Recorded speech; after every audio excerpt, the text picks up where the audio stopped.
And fiction के बीच का difference पता करना। हम सबकी जिंदगियां खराब करने वाली कहानी यह है।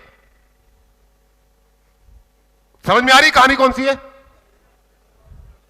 Fact and fiction. यह एक वो कहानी है जो आप, पंचतंत्र की कहानी है जो आपने और मैंने तब पढ़ी थी जब मैं और आप तीसरी क्लास में थे।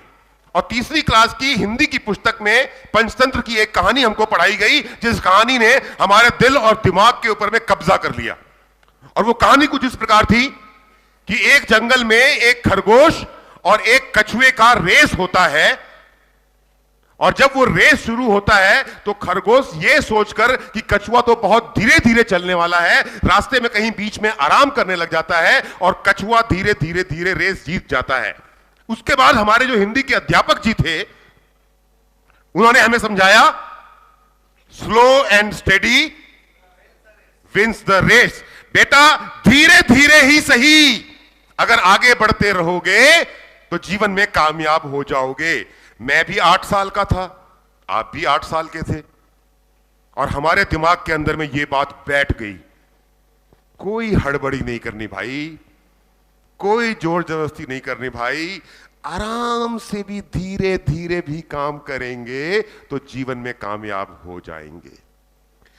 ये जब पंचतंत्र की कहानी लिखी गई थी आज से 150, 200, 300 पता नहीं कितने 100 साल पहले, तब के जमाने के हिसाब से सही थी ये कहानी, क्योंकि तब लोग बैलगाड़ी से चला करते थे, साइकिल भी नहीं हुआ करती थी, पैदल एक जगह से दूसरी जगह जाया करते थे। तो उस जमाने के लोगों को, उस जमाने के बच्चों को समझाने के लिए कि बेटा एक शहर से दूसरी शहर जा रहे हो या एक जगह से दूसरी जगह जा रहे हो या अपने जीवन में अगर आगे बढ़ना है तो धीरे धीरे ही सही आगे बढ़ते रहोगे तो अपनी मंजिल पे पहुंच जाओगे। उस जमाने में जब बैलगाड़ियां थी, उस जमाने में जब घोड़ा गाड़ियां थी, तब तो यह कहानी सही थी समझाने के लिए। पर क्या यह कहानी आज के जमाने पे कहीं पे भी फिट बैठती है? जब आज रॉकेट का जमाना है, आज बुलेट ट्रेन का जमाना है, आज फ्लाइट्स का जमाना है, तो क्या उस जमाने में अगर बोला जाए कि slow and steady wins the race, तो सच होगा या गलत होगा? पर इस एक कहानी ने न जाने कितने लोगों की जिंदगियां खराब कर दी। अब मैं आपसे फैक्ट पूछता हूं, एक सवाल पूछता हूं, इज इट पॉसिबल, अगर उस पंचतंत्र की कहानी को हम छोड़ दें, तो is it possible ever in life, जीवन में कभी भी क्या यह संभव है कि एक खरगोश और एक कछुए का अगर रेस हो, इज इट पॉसिबल कि कछुआ जीत सकता है? हां या ना बताइए, क्या जीत सकता है? और वही सुबोध सर बोल रहे थे, अगर आप रूट प्योर के अंदर में कछुआ बन के रहेंगे। सुबोध सर की नीयत बहुत साफ है, संजय सर, प्रवीण सर की नीयत बहुत साफ है। उन्होंने एक ऐसी कंपनी बनाई जहां पे फास्ट मूवर भी पैसा कमाएगा, जहां पे स्लो मूवर भी पैसा कमाएगा। यानी कि रूट प्योर के अंदर में खरगोश भी पैसा कमाएगा और कछुआ भी पैसा कमाएगा। लेकिन खरगोश और कछुआ पैसा तो कमा लेंगे, पर इस जीवन को एंजॉय वही कर पाएगा जो खरगोश की रफ्तार से काम करेगा। कछुए की रफ्तार चलने वाला आदमी जीवन एंजॉय नहीं कर पाएगा। और आज की मेरी ट्रेनिंग का जो पर्पस है, आज का जो मेरा सेशन है, आप सबको यह समझाना है कि प्लीज कछुआ ना बने, प्लीज खरगोश बन जाएं। क्योंकि कछुआ बन के अगर काम करेंगे तो कब आए, कहां से आए, कब गए और कहां गए किसी को पता नहीं होगा। पर अगर खरगोश बन के रहेंगे तो आप एक ना एक दिन जरूर वो सपना पूरा करेंगे जो सपना आज सुबोध सर ने आपकी आंखों में जगाया है। So are you ready? Are you ready? आवाज नहीं आ रही है, क्या आप तैयार हैं? फैक्ट रूट प्योर के बिजनेस का, some will not. Fiction, everyone will join. आप में से कुछ लोगों को समझ में नहीं आया होगा। समझ में आया क्या लिखा हुआ है? क्या लिखा है बताइए मुझे, समझाइए मुझे, समझाइए मुझे। कोई ज्वाइन करेगा, कोई ज्वाइन नहीं करेगा। और हमने मन में, सच ये है कि आपके इस रूट प्योर के बिजनेस को कुछ लोग ज्वाइन करेंगे और कुछ लोग ज्वाइन नहीं करेंगे, पर आपने अपने मन में यह सोच बना रखी है कि सभी को रूट प्योर का बिजनेस ही ज्वाइन करना चाहिए। और यही डिफरेंस आ जाता है कछुए और खरगोश का। क्योंकि जो लोग खरगोश हैं वो ये सोच के काम करते हैं कि कुछ लोग मेरे साथ आएंगे और कुछ लोग मेरे साथ नहीं आएंगे, और जो कछुए हैं वो सोचते हैं कि हर कोई मेरे साथ क्यों नहीं ज्वाइन कर रहा है, और यहीं पे रफ्तार उसकी कम हो जाती है। तो सबसे पहले अपनी दूसरी अवधारणा को, पहली अवधारणा क्या थी कि कछुआ बन के रेस नहीं जीत सकते। दूसरी अवधारणा यह है कि कुछ लोग आएंगे कुछ लोग नहीं आएंगे, हर कोई आपका बिजनेस ज्वाइन नहीं करेगा। अब क्यों नहीं करेगा, यह एक बड़ा इंपॉर्टेंट बात है। मतलब पहला ट्रेनर ऐसा हूं जो लोगों को यह समझा रहा हूं भैया लोग ज्वाइन नहीं करेंगे, राइट। आज तक आपको हमेशा क्या सिखाया गया? नहीं, गहलोत साहब एक नारा दिया गया जिसको आज भी बहुत सारे लोग रिपीट करते हैं, छेड़ दिया तो छोड़ो नहीं। राइट और रॉन्ग? ये दूसरी गलती होती है एक नेटवर्कर के द्वारा जो सोचता है कि अगर छेड़ दिया तो छोड़ो नहीं, और छेड़ दिया तो छोड़ो नहीं, सामने वाला तो ज्वाइन करता नहीं है, आप छोड़ के चले जाते हो उसके चक्कर में। याद रखिएगा, some will not, everyone will not join, और इसको कहते हैं लॉ ऑफ एवरेज। और आप में से जिन लोगों ने लॉ ऑफ एवरेज आज समझ लिया, आप में से अगर कोई कॉपी और कलम लेकर के आए हैं, अपनी डायरी लेकर के आए हैं, तो कृपया करके अपनी डायरी और पेन निकाल करके बैठ जाइए, क्योंकि आप में से जो लोग आज ये लॉ ऑफ एवरेज समझ जाएंगे वो लोग जीवन में कभी नाकामयाब नहीं हो पाएंगे, इस बिजनेस के अंदर में कभी नाकामयाब नहीं हो पाएंगे। And it is my favourite subject. मैं इस सब्जेक्ट के ऊपर मैं कई सालों से ट्रेनिंग ले रहा हूं, और आज मुझे मौका मिल रहा है। आप में ज्यादातर लोग नए चेहरे हैं, नए लोगों को ये एक पुरानी जानकारी एक नए तरीके से देने में। लॉ ऑफ एवरेज क्या बोलता है? लॉ ऑफ एवरेज बोलता है कि हर कोई हर काम नहीं करेगा।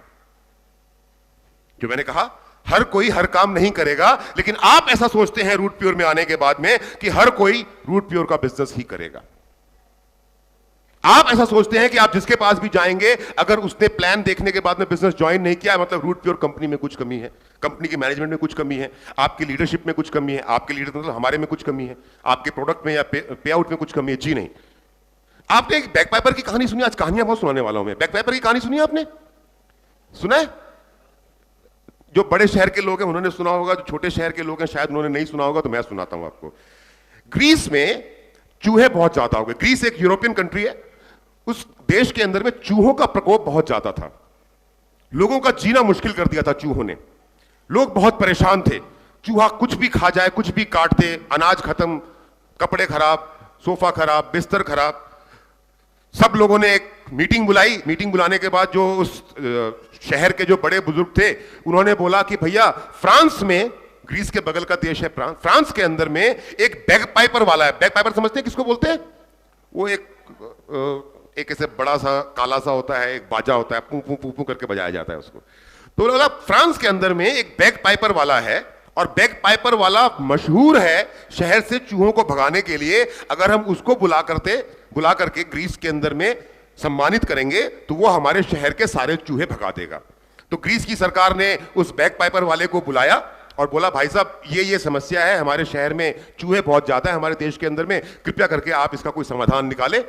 तो बैगपाइपर वाले ने बोला, बिल्कुल कर दूंगा, मैं एक दिन के अंदर में ये काम कर दूंगा, पर शर्त ये है मेरी कि मान लेते हैं, कितना फिगर मुझे भी पता नहीं है, मान लेते हैं उस बंदे ने बोला कि मैं एक दिन में ये काम कर लूंगा, लेकिन आपको मुझे 10 लाख रुपए देने पड़ेंगे। राइट? तो ग्रीस की सरकार ने बोला कि बिल्कुल आपको हम 10 लाख रुपए देंगे, आप हमको चूहों से आजादी दिलाओ। बैगपाइपर वाले ने बोला ठीक है जी। उसने अपने बैग में से एक बैगपाइपर निकाला, अपना बाजा निकाला और बजा करके चलना शुरू किया। जब वो बैगपाइपर वाला अपना बाजा बजा करके चल रहा था तो लोग क्या देखते हैं कि शहर के सारे चूहे अपने अपने बिलों से बाहर निकलते हैं और उस बैगपाइपर वाले के पीछे पीछे चलना शुरू कर देते हैं। जहां कोई भी चूहा छुपा हुआ है वो बाहर आता है और उस व्यक्ति के पीछे चल रहा होता है, और वो बैगपाइपर वाला बाजा बजाते बजाते बजाते बजाते समंदर के पानी में घुस जाता है चलता हुआ, और चूहे ना आव देखते हैं ना ताव, वो भी उस बैगपाइपर वाले के पीछे पीछे समंदर में घुस जाते हैं। बैगपाइपर वाला तो समंदर से निकल करके बाहर आ जाता है, पर सारे के सारे चूहे समंदर में डूब जाते हैं और पूरा ग्रीस चूहों से आजाद हो जाता है या मुक्त हो जाता है। लोगों को यह देख करके बड़ा अचंभा हुआ। खैर, उस बैगपाइपर वाले ने अपना काम कर दिया था। उसके बाद वो सरकार के पास जाता है और बोलता है, जी जो 10 लाख रुपए आपने कहे थे वो 10 लाख रुपए मुझे दो। तो जो उस सरकार का मुखिया था बोलता, अरे ये तो छोटा सा काम था यार, तुमने बाजा बजाया, सारे चूहे पानी में चले गए, इस छोटे से काम के लिए 10 लाख रुपया कौन देगा? ये 10,000 ले जाओ। बैग पाइपर वाला बोलता है जी नहीं, आप अपना वादा तोड़ रहे हैं, गलत है, आपको मुझे 10 लाख देने चाहिए। बोला 10,000 लेने हैं तो लो, तो जाओ। बैग पाइपर वाले ने बोला कोई बात नहीं। वो बाहर निकला, बैग पाइपर पे, अपने बाजे पे उसने दूसरी धुन बजाई, और वो धुन बजा करके जब चलना शुरू करता है तो शहर के सारे बच्चे अपने घरों से बाहर निकलते हैं और उस बैग पाइपर वाले के पीछे पीछे चलना शुरू कर देते हैं। और उसको देख करके सभी पिता और माता की हालत खराब हो जाती है। उस व्यक्ति के पैर छूते हैं और उसको 10 लाख रुपए दे देते हैं। नहीं, ताली बजाने वाली कहानी है नहीं है, समझने वाली कहानी है। इमेजिन करें एक दुनिया जहां पर आप चाहते हैं ना कि रूट पे सब लोग ज्वाइन कर जाए। हिंदुस्तान की 136 करोड़ आबादी सब एक छत के नीचे आ जाए, चाहते हैं ना आप लोग? तो इमेजिन करें वो दुनिया जहां पे हर कोई रूट प्योर का बिजनेस कर रहा है, और 6 महीने के बाद, नहीं तो 1 साल के बाद, नहीं तो 2 साल के बाद, नहीं तो 5 साल के बाद हर कोई रूट प्योर का डायमंड बन जाएगा।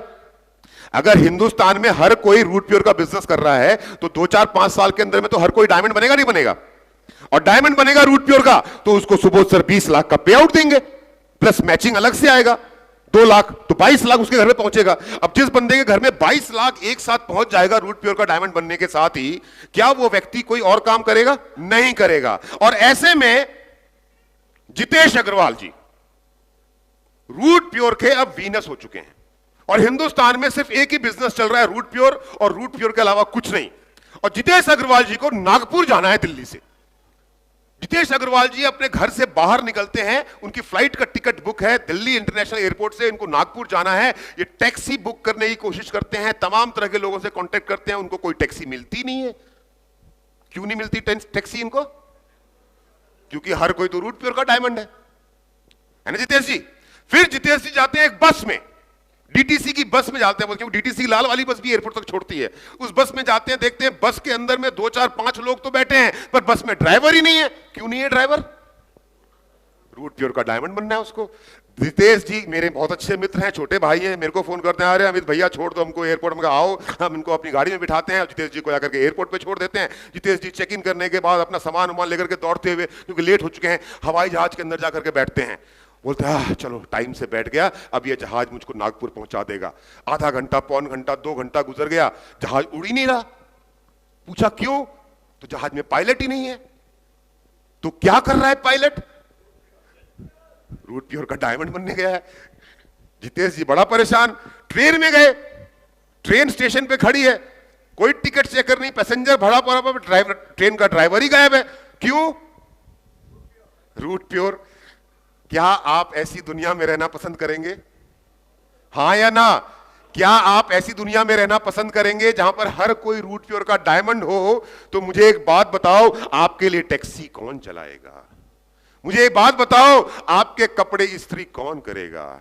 हर कोई अगर रूट प्योर का डायमंड बन गया तो आपके लिए फल और सब्जी और दूध का इंतजाम कौन करेगा? हर कोई रूट प्योर का डायमंड बन गया तो आपको जीवन में सुखी रहने के लिए, खुश रहने के लिए, आराम से जीवन जीने के लिए जो कुछ लोग चाहिए होते हैं, जो आपके छोटे और बड़े काम करते रहे जीवन भर, और आप उनको पैसा दे करके अपने जीवन को एंजॉय कर सके, अगर हर कोई रूट प्योर का डायमंड बन गया तो वो लोग कहां से आएंगे जो आपके जीवन में खुशियां ला सके? तो फिर क्यों ऐसा सोचते हो आप? अभी ये कहानी सुनकर डर लगा कि अगर हर एक को रूट प्योर ज्वाइन करवा लिया तो क्या होगा? डर लगा, इसलिए सबको नहीं करवाना है।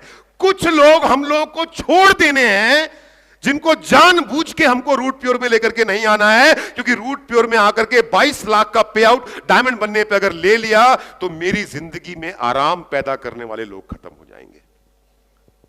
राइट और रॉन्ग?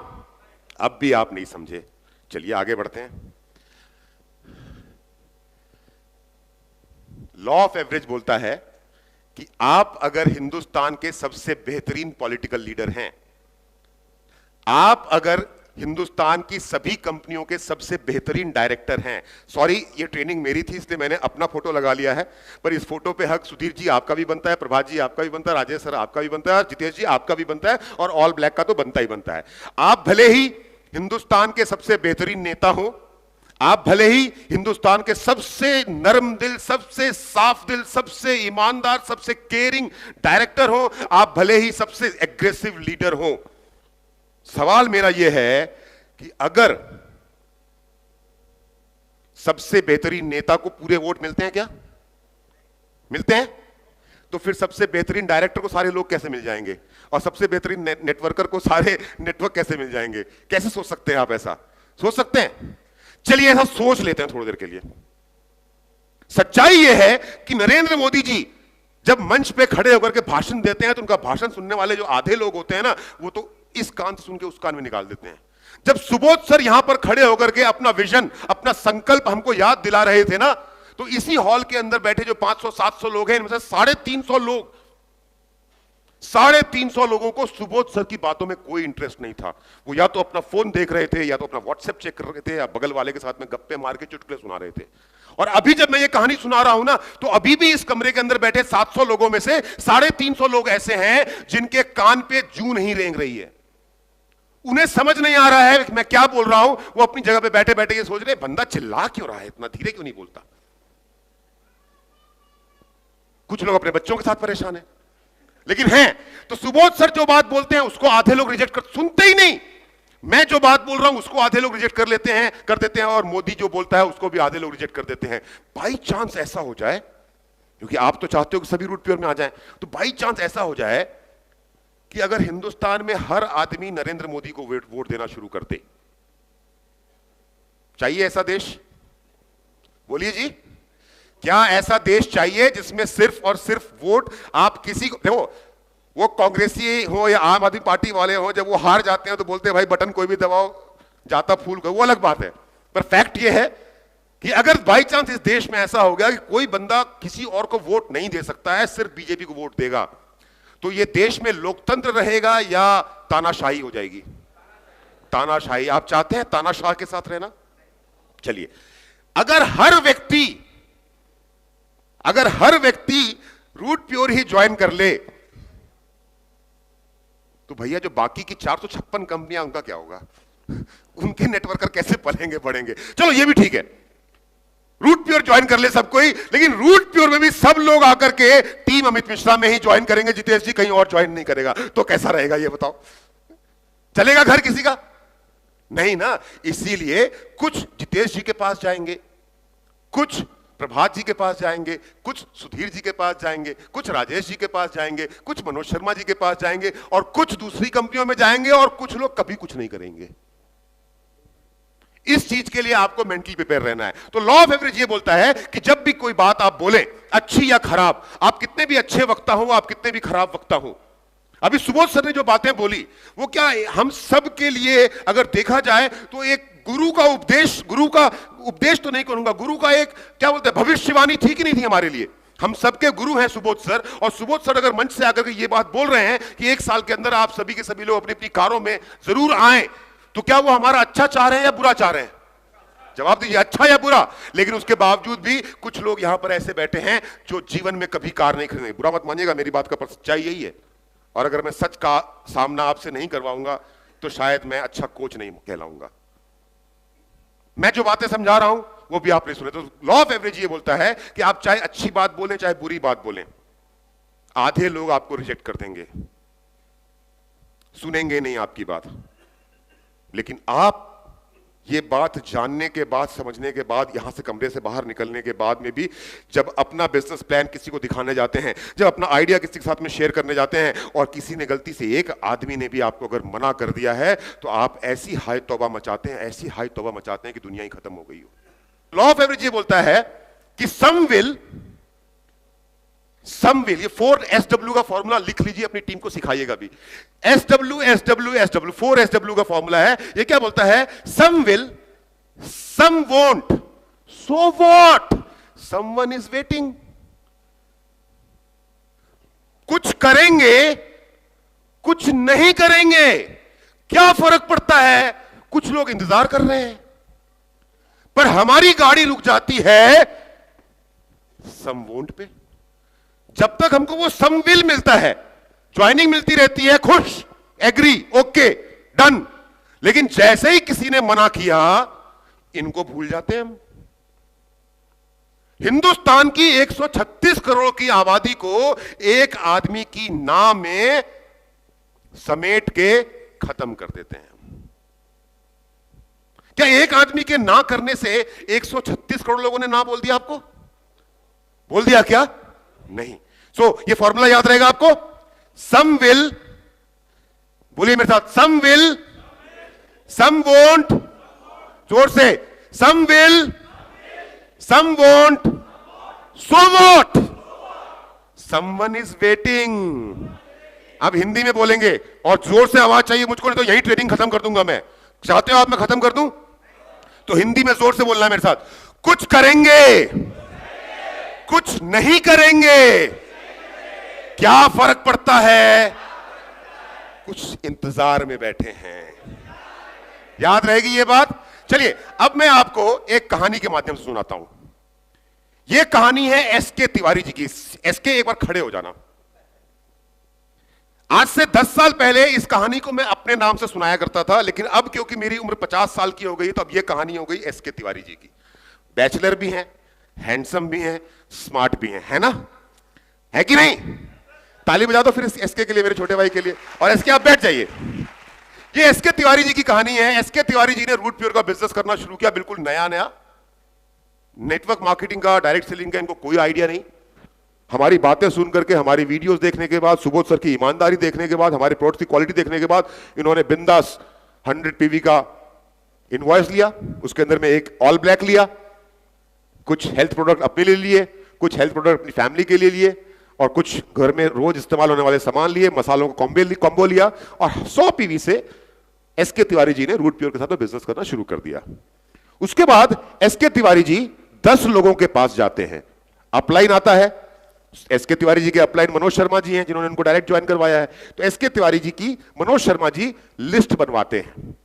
अब पहला क्वेश्चन मेरा यह आता है कि यहां पर कितने ऐसे अपलाइंस हैं जो अपनी टीम के लोगों को ज्वाइन करवाने के बाद उनकी लिस्ट बनाते हैं? तो जवाब फिर से वही निकल करके आता है। हाँ प्रभात, आप पुराने हो, मैं नए लोगों से पूछ रहा हूं। फिर निकल करके आता है some will, some won't, so what, someone is waiting. कुछ लोग लिस्ट बनवाते हैं, कुछ लोग लिस्ट नहीं बनवाते हैं। क्या फर्क पड़ता है? नए नए लोगों को ज्वाइन करवा के खराब करते रहेंगे, है ना जी? करना है क्या ये काम? नहीं करना है। तो लिस्ट बनवाई। लिस्ट बनवाने के बाद मनोज जी और एसके तिवारी जी ने मिलकर के 10 लोगों को प्लान दिखाया, जिसमें से एक आदमी का नाम है टोनी, दूसरे का नाम है गगन, तीसरे का नाम है जानवी, चौथे का नाम है मिश्रा जी। ये वाले मिश्रा जी नहीं, देखो वहां मोटा आदमी दिखाई दे रहा है, मैं फिट आदमी हूं। मिश्रा जी। पांचवी है गुलनाज, श्याम, खान अंकल, शीला, सलमान और पम्मी आंटी। इन 10 लोगों को एसके तिवारी जी ने प्लान दिखाया, और 10 लोगों को प्लान दिखाने के बाद जब उनका फॉलोअप करने के लिए गए तो टोनी, जो एसके तिवारी की तरह ही बहुत हैंडसम और स्मार्ट बंदा है और एसके तिवारी का बचपन का दोस्त है, वो बोलता है भाई मजा तो बहुत आ रहा है प्लान देख करके, लेकिन सैलरी मिलने दो फिर शुरू करते हैं। याद रहेगी कहानी? टोनी कौन है? एसके तिवारी जी का बचपन का दोस्त। SK Tiwari ji second follow up करने जाते हैं प्लान दिखाने के बाद। गगन को, सॉरी फॉलोअप करने क्या जाते हैं, गगन को जाते हैं। गगन एसके तिवारी का चचेरा भाई है, कजिन ब्रदर है। बचपन से साथ में खेले हैं, कूदे हैं, पड़े हुए हैं। लेकिन गगन को जैसे ही एसके तिवारी अपना फोल्डर बाहर निकाल करके रखता है, गगन बोलता है क्या बेवकूफी वाले काम लेकर के सामने आ गए, भागो यहां से। सुनने को तैयार नहीं होता गगन। तीसरा गुलनाज। अब मैंने एसके तिवारी को इसलिए चुना है क्योंकि इस कहानी की कैरेक्टर के अंदर में एक गर्लफ्रेंड है। अब 50 साल के आदमी की गर्लफ्रेंड तो हो नहीं सकती है, लेकिन 25 साल के लड़के की गर्लफ्रेंड हो सकती है, इसलिए कैरेक्टर चेंज हो गया अमित मिश्रा से एसके तिवारी। गुलनाज जो है वो एसके तिवारी की 1.5 साल से गर्लफ्रेंड है। दोनों मूवी साथ में देखते हैं, मैकडी में बर्गर खाने साथ में जाते हैं, सीसीडी में घंटों बैठ करके कॉफी साथ में पीते हैं, वीकेंड्स में कभी कभी आगरा, मथुरा और शिमला भी घूमने चले जाते हैं। और एसके तिवारी जी बड़े अरमानों से अपनी गर्लफ्रेंड के पास जाते हैं और बोलते हैं गुलनाज देखो मैं एक बिजनेस प्रपोजल लेकर के आया हूं। तो गुलनाज, सॉरी जानवी शर्माते हुए बोलती है पहले मुझे गिफ्ट देने के लिए पैसे कमा लो, उसके बाद बात करना। एसके तिवारी जी को बड़ा बुरा लगा। किसने मना कर दिया? गगन ने, जो इनका चचेरा भाई। जानवी जो इनकी गर्लफ्रेंड है 1.5 सालों से, पता तमाम 50,000 से लाख रुपए तक के गिफ्ट दे चुके हैं, लेकिन वो 25 पीवी से ज्वाइन करने को तैयार नहीं हो रही है। बड़ा बुरा लगता है इनको। कहानी आगे बढ़ती है, जाते हैं मिश्रा जी के पास। मिश्रा जी का क्योंकि वजन बढ़ा हुआ है, उनको थोड़ी सी लीवर की भी समस्या है, रात को नींद नहीं आती है, शरीर में कमजोरी आ गई, रिटायर आदमी है। तो मिश्रा जी एसके को बोलते हैं, तुम्हारे प्रोडक्ट्स तो मेरे काम के लग रहे हैं, क्या कुछ सैंपल मिल सकता है 2-4 ट्राई करने के लिए? तो एसके बोलते हैं, नहीं सर, हम सैंपल नहीं दे सकते, आप ऑर्डर करोगे पूरा का पूरा प्रोडक्ट आएगा। बोले सैंपल देते तो मैं चेक कर करके बताता कि मेरे को फायदा हो रहा है नहीं हो रहा है। एसके जी बोलते हैं, सर ये आयुर्वेद है, इसका तो कोई साइड इफेक्ट ही नहीं है, फायदा ही होना है, नुकसान तो कुछ हो नहीं सकता। बहुत समझाने की कोशिश करते हैं। तो मिश्रा जी बोलते हैं, ठीक है, मैं आपको सोच के बताऊंगा, लेकिन फिलहाल अभी ना है मेरी। चलिए जी आगे बढ़ते हैं। गुलनाज वो बैंक में कैशियर है, बैंक में कैशियर है। तो जो बैंक का, कोई बैंक का एम्प्लॉय तो नहीं बैठा यहां पे? अगर बैठा भी है तो मेरी बात का बुरा मत मानिएगा। तो बैंक के जो कैशियर होते हैं ना, जब गड्डी निकाल करके नोट ऐसे गिन के सामने वाले को देते हैं, तो उनको कुछ समय के बाद में ना ये फीलिंग मन में आ जाती है कि वो पैसा जो बैंक का उठा करके ग्राहक का पैसा ग्राहक को वापस कर रहे हैं, वो अपनी जेब से दे रहे हैं। वो अपने आप को उस पैसे का मालिक समझना शुरू कर देते हैं। आप ये नोट करिएगा, खास करके जो टेलर काउंटर पे लोग होते हैं। अब गुलनाज क्योंकि बैंक में टेलर काउंटर पे रहती है, कैशियर है, तो जब एसके जी उनके पास गए, जैसे ही खोला, बोला प्लीज एक्सक्यूज मी, ये अपने स्टैंडर्ड का काम नहीं है, मैं रोज लाखों करोड़ों देखती हूं, ये क्या चिंदी चोर 1000 रुपया पैर दिखा रहे हो मुझको, चलो get lost. SK Tiwari ji बड़ा परेशान हो गए। श्याम के पास गए। श्याम एक 20 साल का लड़का है जो खूब कुछ दौड़ता भागता है, मनोज शर्मा की तरह बॉडी बनाता है, ये करता है। शाम को जब वो प्लान दिखाते हैं तो शाम बोलता है कि एसके भैया बढ़िया तो सब कुछ लग रहा है, लेकिन आपको पता है कि मेरी तो कोई कमाई है नहीं, शाम को पापा को ऑफिस से आ जाने दो, उनसे पैसे लेकर के शुरू करता हूं। एसके जी खुश। खान अंकल एसके जी के पिताजी के बचपन के मित्र, जैसे ही खान अंकल को अपनी गोद में खिलाया हुआ है, एसके तिवारी जी को बचपन में गोद में खिलाया हुआ है, लेकिन जैसे ही एसके तिवारी जी खान अंकल के पास में बिजनेस प्लान लेकर के जाते हैं, खान अंकल बोलते हैं, इस उम्र में मेरे साथ मजाक क्यों कर रहे हो, रुको अभी तुम्हारे पापा को बताता हूं कैसे फालतू कामों में लग गया लड़का बड़ा होकर के। एसके तिवारी जी मायूस हो जाते हैं। आगे जाते हैं। शीला मॉडलिंग है, मॉडल है, सॉरी मॉडलिंग करती है और अपने आप को फिट एंड खूबसूरत बनाकर रखती है हमेशा। तो एसके जी बोलते हैं, देखिए शीला जी, हमारे पास में सारे प्रोडक्ट हैं जो आपके शरीर को अंदर से भी खूबसूरत बनाएंगे, बाहर से भी खूबसूरत बनाएंगे, आप एक बार ट्राई करके देखिए। बहुत कन्विंस करते हैं। शीला बोलती है, ये काम तुम जैसे लोगों को ही सूट करता है, तुम ही करो, प्लीज मुझे इस तरह के छोटे कामों में मत लेकर के आओ। सुना है ना ऐसा आपने बोलते हुए लोगों को? तो शीला ने यही बात एसके जी को बोल दी।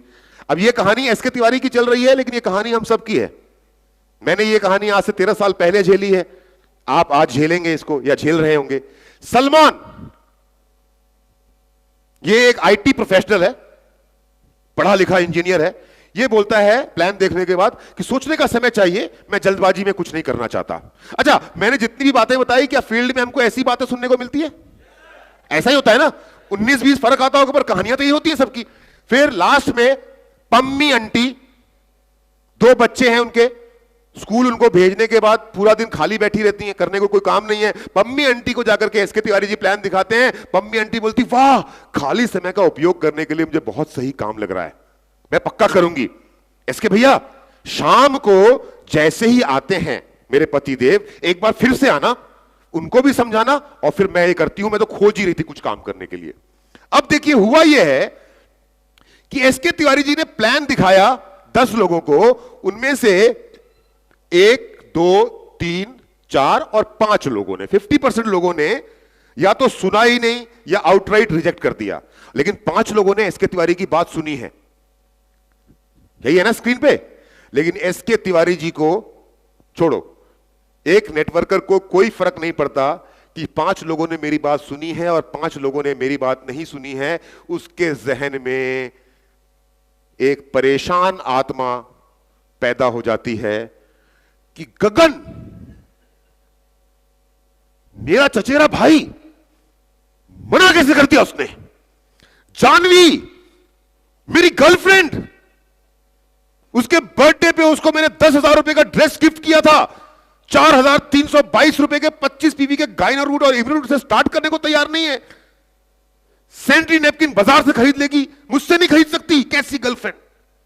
गुलनास मना कैसे कर दिया, उसके लिए तो चुटकी का खेल था। खान अंकल तो डंडा लेकर के मेरे पीछे आ गए, और शीला तो मेरी बेइज्जती कर दी, बोला तुम छोटी औकात के आदमी हो।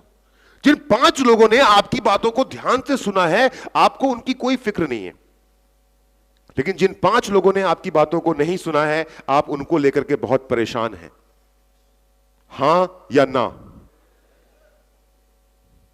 मेरे दोस्तों, मैंने आपको मोदी जी का एग्जाम्पल दिया, मैंने आपको सुबोध सर का एग्जाम्पल दिया, मैंने आपको अपना एग्जाम्पल दिया, मैंने आपको वो दुनिया भी दिखाई जिस दुनिया में अगर हर कोई रूट प्योर करने लग जाए तो आपकी जिंदगी कितनी बर्बाद और खराब हो जाएगी। उसके बावजूद भी अगर आप अब भी ऐसा सोचते हैं कि जिसके पास भी आप रूट प्योर का प्लान लेकर के जाएंगे वो हर आदमी तुरंत अपना डेबिट कार्ड क्रेडिट कार्ड निकालेगा और पेमेंट कर देगा, तो मैं एक बात बोलना चाहूंगा, कृपया बुरा ना माने, आपसे बड़ा बेवकूफ फिर कोई और नहीं है। क्या आज के बाद ये आदमी परेशान होगा? हां या ना? क्या आज के बाद ये आदमी परेशान होगा? नहीं। कुछ लोग आपको ना बोलेंगे, और खास करके हमको तकलीफ तब होती है जब कोई हमारा अपना ना बोलता है। जब मेरे को मेरे चचेरे भाई ने ना बोल दिया, जब मेरे को मेरी गर्लफ्रेंड ने ना बोल दिया, जब मेरे को मेरे खान अंकल ने ना बोल दिया, तो तकलीफ होती है, कोई बात नहीं। पर लॉ ऑफ एवरेज बोलता यही है, औसत का नियम बोलता यही है कि चाहे आप अच्छी बात करें चाहे बुरी बात करें, चाहे आप अच्छे आदमी हो या बुरे आदमी हो, चाहे आपकी इंटेंशंस अच्छी हो या बुरी हो, चाहे आप अच्छा बोलते हो या बुरा बोलते हो, पर जो भी बात आप बोलोगे, सुनते ही आधे लोग आपकी बातों को रिजेक्ट कर देंगे। जिन लोगों ने ना किया उनको थोड़ा सा गैप दीजिए और फोकस कीजिए किनके ऊपर? टोनी पे, मिश्रा जी पे, श्याम पे, सलमान पे और पम्मी आंटी पे। लेकिन अमित मिश्रा कितना भी समझा ले, जिन लोगों ने आपका पूरा प्लान देखा है, जिन लोगों ने आपका पूरा प्लान समझा है, वो आपको नजर ही नहीं आते, क्योंकि लोगों की 2 या 4 और 5 लोगों की नां ने आपकी आंख के ऊपर पट्टी बांध दी है, और वो पट्टी को आप उतारने को तैयार नहीं होते। जिन्होंने पूरा प्लान देखने के बाद में आपके फॉलो अप का वेट कर रहे हैं, वो लोग जो कुछ सवाल पूछना चाहते हैं आपसे, वो आपको दिखता ही नहीं है, क्योंकि आपके आंख के ऊपर में ना की पट्टी बनी हुई है। नो, अरे नो नो नो, रात को नींद नहीं आ रही, चैन नहीं आ रहा, रूट पे, ओहो गलत जगह आ गया मैं, नहीं नहीं, सुबोध सर जो बोलते हैं वो गलत बोलते हैं, अमित मिश्रा जो बोलते हैं गलत बोलते हैं, जितेश जो बोलते हैं वो गलत बोलते हैं, सुधीर जी जो बोलते हैं गलत बोलते हैं, नहीं प्रभात बिल्कुल गलत बोलता है, मनोज शर्मा, सब दुनिया खत्म हो गई। क्या बचा इस दुनिया में? कुछ नहीं बचा, खत्म हो रही है दुनिया मेरी, क्योंकि कुछ लोगों ने आपको ना बोल दिया है, और उस ना की पट्टी में आपको वो लोग दिखते नहीं है। क्या हमें ये पट्टी उतारनी चाहिए? पट्टी हम उतार देते हैं, लेकिन उसके पहले औसत के नियम का पहला सिद्धांत लिख लीजिए। Out of 10 people 5 will reject you immediately. याद रहेगा सबको? प्रभात, कितने लोग मना कर देंगे? 5 लोग, 50%। अगर आपने 4 लोगों को प्लान दिखाया तो 2 लोग, अगर आपने 5 को प्लान दिखाया तो 2 या 3 लोग। सबको याद रहेगा ये लोग? इस चीज के लिए अपने आप को मेंटली प्रिपेयर रखिए हमेशा। अगर आप इस चीज के लिए अपने आप को मेंटली प्रिपेयर रखेंगे तो आपको दिक्कतें कम आएंगी। अब आगे बढ़ते हैं। अब आप हैं, अब आपको 5 लोगों का फॉलोअप करना है, क्योंकि 50% लोगों को रिजेक्ट कर दिया, अब 5 लोगों को ज्वाइन करवाना है। तो अब आप जाते हैं इन 5 लोगों के पास में, तो इसमें से श्याम जो पापा से पैसे लेने वाला था, और मिश्रा जी जो अपनी सेहत को ठीक करने वाले थे, जब आप फॉलोअप के लिए गए तो बोलते भाई माफ कर दो, हमसे नहीं हो पाएगा, माफ कर दो, माफ कर दो, नहीं नहीं आपकी कंपनी बहुत अच्छी है, आपके प्रोडक्ट बहुत अच्छे, लेकिन हम नहीं कर पाएंगे। कारण? कारण क्या है? हाँ जी, नहीं, लॉ ऑफ एवरेज नहीं है, क्योंकि इस दुनिया में 20% लोग ऐसे हैं इस पूरी पृथ्वी पे, चाहे हिंदुस्तान हो, चाहे पाकिस्तान हो, चाहे अमेरिका हो, चाहे चीन हो, हर देश की आबादी में 20% लोग ऐसे हैं जिनके जीवन में उनके सपने ही नहीं हैं। वैसे ही इस हॉल के अंदर भी 20% लोग ऐसे बैठे हुए हैं जो यहां पर आकर के बैठे क्यों हैं यह भी उनको पता नहीं है। बुरा मत मानिएगा, क्योंकि अगर सच नहीं बोलूंगा तो सच का सामना कैसे होगा? राइट और रॉन्ग? तो इस दुनिया में 20% लोग ऐसे हैं जिनके कोई सपने नहीं है। इस हॉल के अंदर में 20% लोग ऐसे बैठे हैं जिन्हें पता ही नहीं है कि वो यहां पर आकर के बैठे क्यों हैं, वो रूट प्योर में करने क्या आए हैं। यही 2 लोग हैं, श्याम और मिश्रा जी, और ऐसे लोग हमको अक्सर फील्ड में टकराते रहते हैं, जिनको सेल्फ डाउट बहुत है, जिनको खुद पे विश्वास ही नहीं है, जो सोचते हैं कि वो कुछ कर ही नहीं सकते। और इन्हीं 20% के अंदर में कुछ लोग होते हैं जिनकी फितरत होती है अपने आप को दुनिया का सबसे स्मार्ट बंदा समझने के लिए। और ऐसे लोग आपको चबूतरों पे बैठे हुए, चाय की टपरी पे बैठे हुए, सिगरेट की दुकान पे बैठे हुए, गांव की चौपाल में बैठे हुए बड़े मिलते हैं, जो वहीं पे अपने कुर्ते और पजामे में, हाफ पैंट और टी शर्ट में, जीन्स और टी शर्ट पहने हुए मोदी में कमियां निकाल रहे होते हैं, केजरीवाल में कमियां निकाल रहे होते हैं, इंडियन रेलवे में कमियां निकाल रहे होते हैं, इंडियन इकोनॉमी में कमियां निकाल रहे होते हैं। और अगर सुबोध सर को पर्सनली जानते हैं या रूट प्योर का नाम सुना हुआ है तो सुबोध सर में कमियां निकाल रहे होते हैं। और अगर मुझे जानते हैं तो मुझे तो खुल खुल के गरिया रहे होते हैं, क्योंकि मेरे साथ में दो ही तरह के लोग होते हैं। एक आदमी वो होता है जो मुझसे बेइंतहा मोहब्बत करता है, और दूसरा मेरे साथ मुझको जानने वाले वो लोग हैं जो मुझसे बेइंतहा नफरत करते हैं। बीच का रास्ता है ही नहीं अपना, या तो प्यार है या तो नफरत है। तो सुबोध सर, तो ऐसे कुछ लोग मिलते हैं ना सर, जो दूसरों में किसी कमियां निकालते हैं, तो ये वो लोग हैं 20% लोग। तो जो आप जब लिस्ट बनाते हो ना, तो उसके अंदर भी आपके ऐसे 20% लोग हैं जो प्लान पूरा देख लेंगे, सब कुछ समझ लेंगे, लेकिन जब आप उनका फॉलोअप करने के लिए जाओगे, 2, 3, 4 फॉलोअप करोगे, पर वो कुछ भी करने को तैयार नहीं है, क्योंकि या तो वो अपने आप को इस दुनिया का सबसे स्मार्ट आदमी समझते हैं, या फिर उनमें खुद में कॉन्फिडेंस नहीं है। क्या हमें इनके लिए परेशान होना है? ऐसे लोगों के लिए आप क्या करते हैं गलती मालूम? क्योंकि आपने 2, 3, 4 फॉलोअप कर लिए हैं, आप अपनी जेब से पैसा निकालते हैं और इनकी आईडी भर जमा कर देते हैं।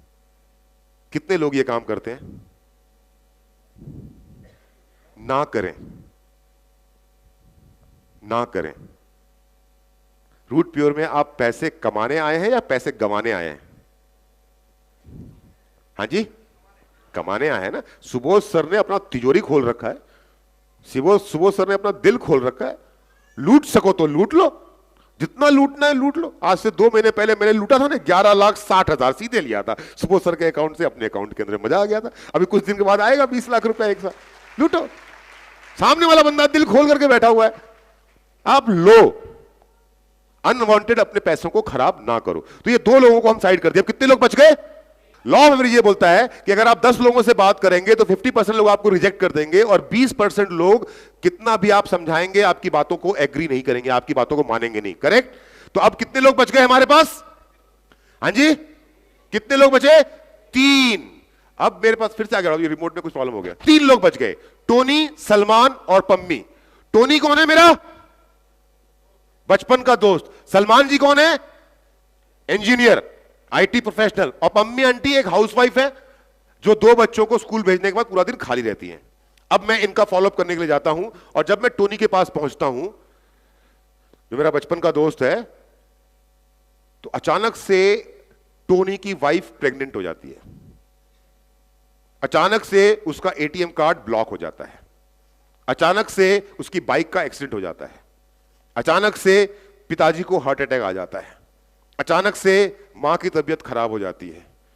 ये टोनी इतना कॉन्फिडेंट है कि जब आपने इसको बोल दिया, समझा दिया, सब कुछ कर दिया और बोल दिया कि मेरे अलावा किसी से बात मत करना, पर ये टोनी आपको और हमको बेवकूफ समझता है। बोलता है 2 ही बंदे तो लाने हैं, ओम प्रकाश रक्षावत की क्या जरूरत है, मैं खुद जाता हूं। जब अमित मिश्रा कल ज्वाइन करवाने आएगा ना, तो अकेला मैं नहीं, अपने साथ 2 लोगों को और ज्वाइन करवाऊंगा।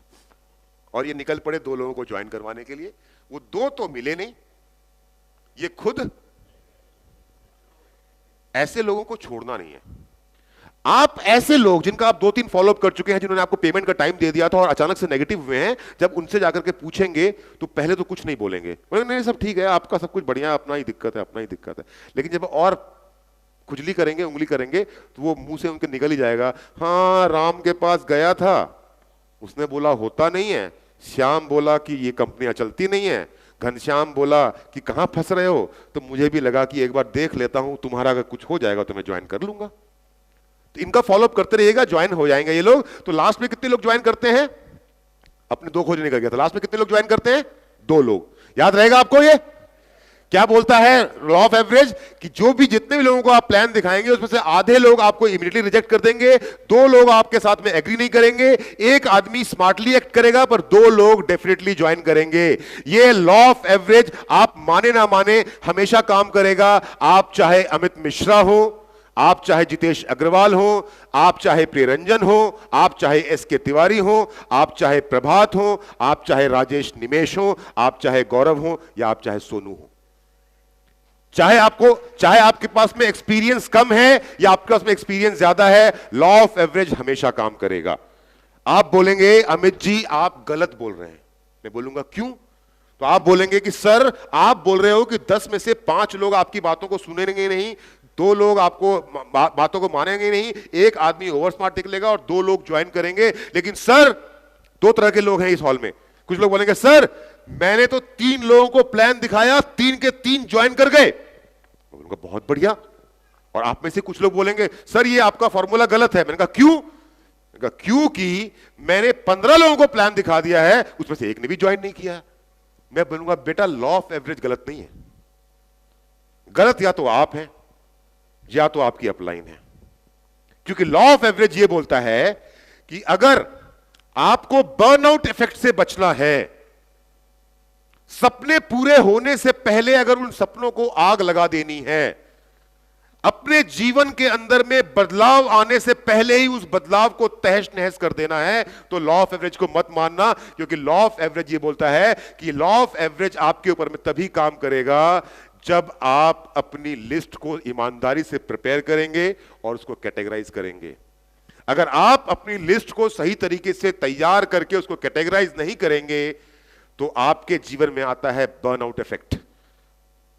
आपके सपने पूरे होने से पहले ही खत्म हो जाते हैं, आपके जीवन में आग लग जाती है। जो खुशियां आप यहां पे पाने के लिए आए हैं, जिस कार की बात सुबोध सर ने की, उस कार का स्टीयरिंग भी कभी आपके हाथ पे नहीं आ पाएगा। क्यों? क्योंकि लॉ ऑफ एवरेज ये बोलता है कि in case of hot list conversion ratio is 50%। ध्यान से सुनिएगा मेरी बात।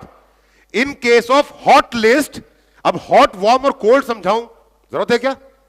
नहीं, सबको पता है। और अगर नहीं पता है तो आपके अपलाइन से पूछ लो, बता देगा। लॉ ऑफ एवरेज ये बोलता है कि in case of hot list conversion ratio is 50%। तभी आपने 5 लोगों को प्लान दिखाया, उसमें 3 लोग ज्वाइन कर गए, क्योंकि आपने वो 5 को 5 प्लान हॉट लिस्ट में दिखाए। लॉ ऑफ एवरेज ये बोलता है कि in case of warm list conversion ratio is 20%। 10:5:3:2। जो लॉ ऑफ एवरेज मैंने आपको समझाया, ये 20% तब आएगा जब आप वार्म लिस्ट में काम कर रहे होगे। और आप में से जो लोग बोलते हैं कि मैंने 15 लोगों को प्लान दिखाया, 20 लोगों को प्लान दिखाया, एक भी ज्वाइन नहीं किया, क्योंकि आप काम कर रहे हैं कोल्ड लिस्ट में। और लॉ ऑफ एवरेज ये बोलता है कि कोल्ड लिस्ट में कन्वर्जन रेशियो इज 1:100। 100 लोगों को प्लान दिखाने के बाद एक आदमी ज्वाइन करेगा। अब ये आप पे डिपेंड करता है, मेरा काम आपको समझाना था। अब ये आप पे डिपेंड करता है एज ए अपलाइन, ये आप पे डिपेंड करता है एज ए डाउनलाइन। अगर आप किसी की अपलाइन हैं तो क्या आप इस लॉ ऑफ एवरेज के हिसाब से, औसत के नियम के हिसाब से अपने नेटवर्क को ग्रो करवाने के लिए क्या आप अपनी टीम में लिस्ट बनाने की परंपरा का पालन कर रहे हैं या नहीं कर रहे हैं? ये आप पे डिपेंड करता है। चाहे आप अपलाइन हो, चाहे आप डाउनलाइन हो, ये आप पे डिपेंड करता है कि लिस्ट को सही तरीके से बनवाने के बाद क्या आप उस लिस्ट को कैटेगराइज कर रहे हैं या नहीं कर रहे हैं। ये आप पे डिपेंड करता है। ये आप पे डिपेंड करता है कि इतना समझाने के बावजूद भी आप जब इस हॉल से बाहर निकलते हैं तो आप हॉट लिस्ट पे प्लान दिखाने जाते हैं, आप वार्म लिस्ट पे प्लान दिखाने जाते हैं, या आप कोल्ड लिस्ट पे प्लान दिखाने जाते हैं। रिजल्ट तीनों ही लिस्ट पे आएंगे। ऐसा नहीं कि रिजल्ट नहीं आएंगे, रिजल्ट तीनों ही लिस्ट पे आएंगे। पर हॉट लिस्ट पे रिजल्ट का कन्वर्जन रेशियो होगा 50%, आधे लोग ज्वाइन कर जाएंगे। वार्म लिस्ट पे होगा 20% और कोल्ड लिस्ट पे होगा 1%। तो चॉइस इज योर्स, चुनाव आपका है। मेरा काम आपको समझाना है। एक सवाल पूछता हूं अंत में, सिर्फ 2 मिनट और लूंगा मैं। क्या बर्नआउट चाहिए हमें? चाहिए कि जल के खत्म हो जाए? चाहते हैं आप लोग? आपके टीम में से जो भी लोग आने के बाद में ना जो आपको छोड़ के चले गए हैं, जो डीमोटिवेटेड हैं, उसके पीछे कारण सिर्फ और सिर्फ इतना है कि इस लॉ ऑफ एवरेज को ना तो आपने समझा, ना ही आपने अपनी टीम में इंप्लीमेंट किया। आप अपनी टीम के लोगों के साथ में इस लिस्ट पे काम करते रहे। कन्वर्जन रेशियो 1% आना था, तो 10 प्लान दिखा दिए, 20 प्लान दिखा दिए, कोल्ड लिस्ट पे रिजल्ट आएगा? हाँ या ना बोलिए, रिजल्ट आएगा? 25 प्लान दिखा दिए, रिजल्ट आएगा? 50 प्लान दिखा दिए, रिजल्ट आएगा? और कौन ऐसा माइका लाल बैठा है कि 50 प्लान दिखा दे बिना रिजल्ट आए और उसके बाद डायरेक्ट सेलिंग इंडस्ट्री में बना रह जाए? कोई है ऐसा बैठा हुआ आदमी? नहीं है जी, कोई नहीं है।